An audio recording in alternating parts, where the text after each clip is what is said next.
This is the nigga that died, the 6-day creation principle video. It's the second video in the series of videos.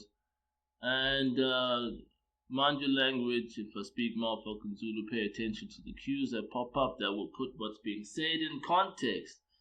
And I'm gonna jump straight into it. This video is basically about getting you guys to understand why that nigga died. And that nigga that died is a guy called Mike Marlowe, who published Life's Work Test in 2018, where he made the claim that this principle called SIPO, Systems Environment Approach to Productivity Optimization, is the principle behind life creation. And because he extracted that principle, because he derived that principle, he made the claim that therefore he is the creator of life. So how did we get there? And I want to make this point here. How did we get there? Is by being able to, first of all, extract principles from life activities. And then once you've tested these principles, you're able to recognize these principles as they play out. So what I'm going to do here is basically say, I recognized when I realized that the principle that I derived throughout my commercial endeavors is it the same principle that I realized when I realized that, hey, hang on, black magic is the art of creating new realities, and nothing has ever been created without black magic. So I'm gonna go jump into that and explain what black magic is, and hopefully you guys follow me. So what I'm going to jump into here, the black magic principle is basically, I explained it in the previous series of videos. It's called the Dead Man's Tale. That there's two spirits that cause life events, as you can see, life events. The bridal spirit has the ability to impose principles and demonstrate principles, right? The groom spirit is able to recognize principles and then extract principles from the environment. So there's two different things here. There's the environment and then there's the reality. So this is what we have. This is the black magic principle. So essentially, the art of creating new realities is hinged on this principle, that there are spirits that are able to impose and demonstrate and recognize and extract. So jump into that. I think that's point number one that I'm going to make here. Principles of black magic: impose and demonstrate. Pride imposes and demonstrates. Groom recognizes and extracts principles. So now I'm going to go back to what's being said here.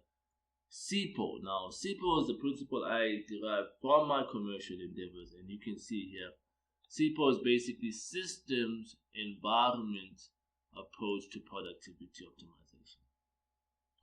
So at the center of SIPO is skill activity. Skill is the ability to create value.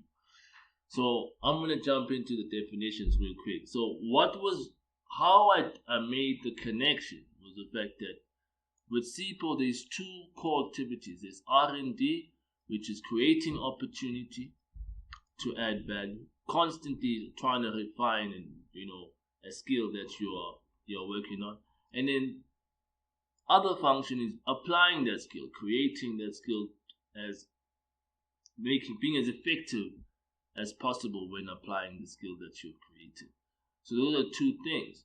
So this is hinged on the principles here. I'm gonna describe it here real quick. I'll go through the points that in terms of defining what SIPO is, systems are a set of laws that govern a skill activity. The environment is the facility required to perform the skill activity. So that's what helps us define and understand what SIPO is as a definition term. So SIPO is the art of constantly adapting your systems to a continuously changing environment in order to optimize productivity.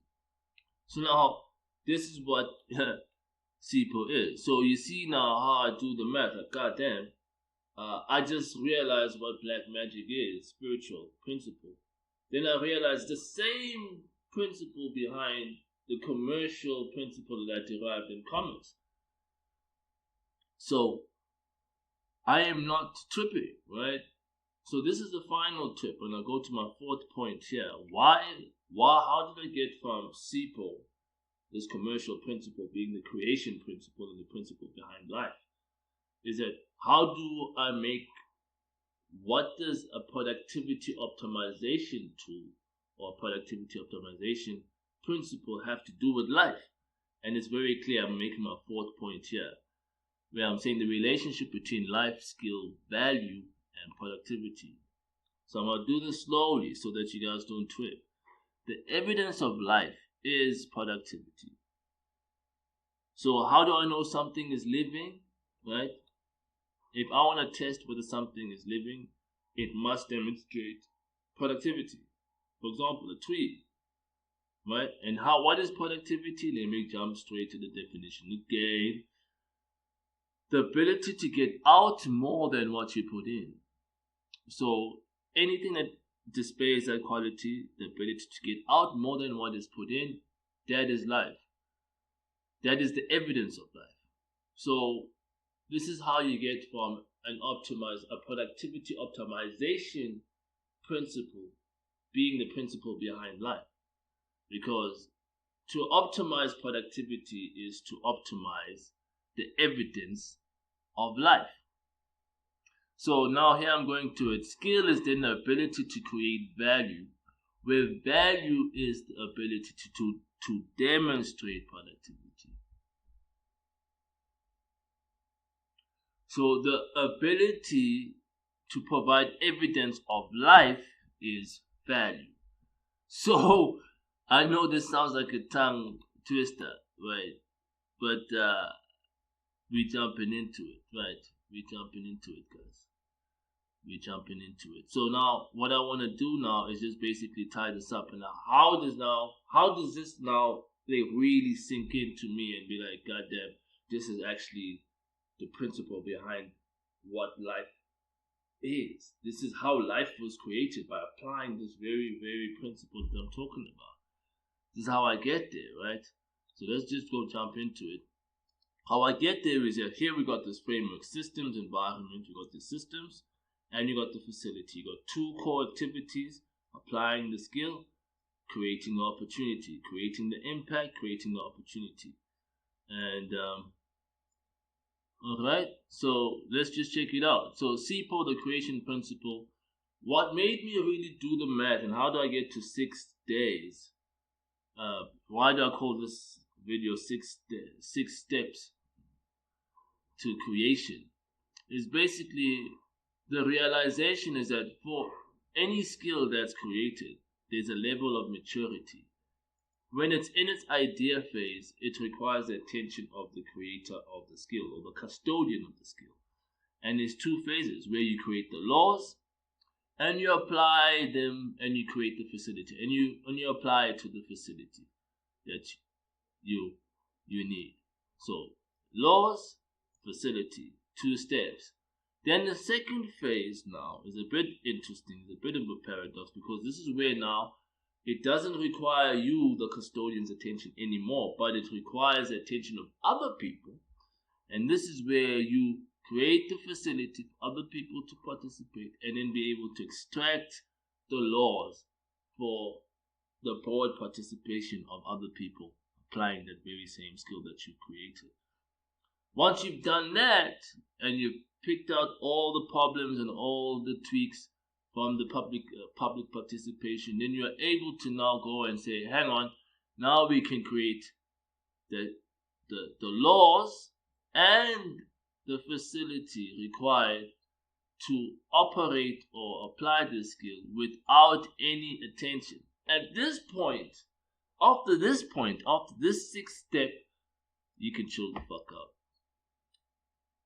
So me understanding this is the creation SIPO principle. This is how any skill activity matures to its end. And the drive is to get to a point where you can chill. And I'm going to say, chill the fuck out.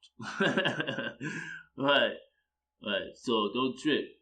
So now I'm tying this up. when I read the creation story, Genesis chapter 1, 6 days of creation, when you actually pay attention, you can recognize, you see, this is a principle that I derived, right? You can recognize the principle. Let's recognize the principle real quick. Right, let's go down. The creation principle versus the biblical account of creation. So what we have is night and day. That's always mentioned, the first day. So night and day refers to the fact that there's the bridal function and the groom function. Right. So, light was created and it was divided into light and darkness. These were the laws that were created. The facility that was created, creating heaven and dividing the waters. Second day.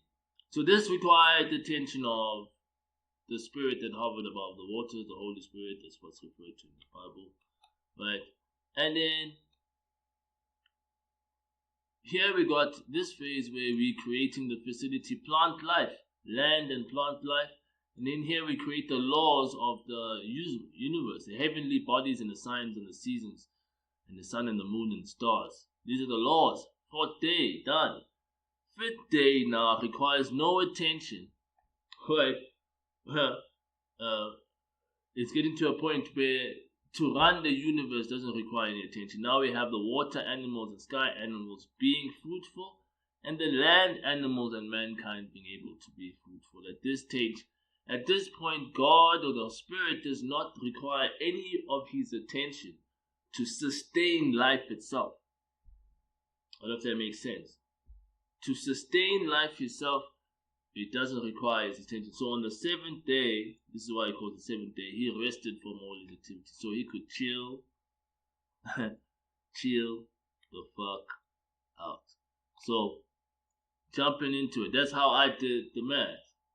With 6 days, night and day, and at each phase driving to a point where on the 6th day, it requires no attention anymore from the creator or the custodian of the skill, and on the 7th day, you chill the fuck out. So I'm hoping you guys enjoyed this, and this is basically what's happening with this account. So, looking forward to the next video, guys. See you there.